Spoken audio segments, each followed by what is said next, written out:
Des claques, des coups et des menaces de mort à répétition. Pendant 10 ans, cette femme a vécu un cauchemar.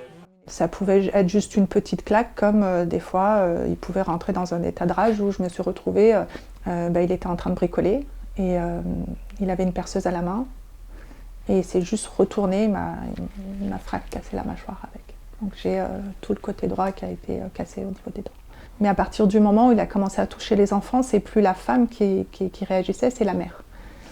Et là, j'ai pris la décision de partir. Sans ressources, difficile pour elle de quitter le domicile familial. Son mari lui interdisait de travailler et même de disposer librement de son argent. Il avait la main sur tout. Il choisissait tout ce qu'on devait dépenser. Il avait ma carte bleue, j'étais la propriétaire de ce compte bancaire et de cette carte, mais tous les mois, c'est à lui que je la remettais. C'est lui qui allait retirer, c'est lui qui allait faire les dépenses.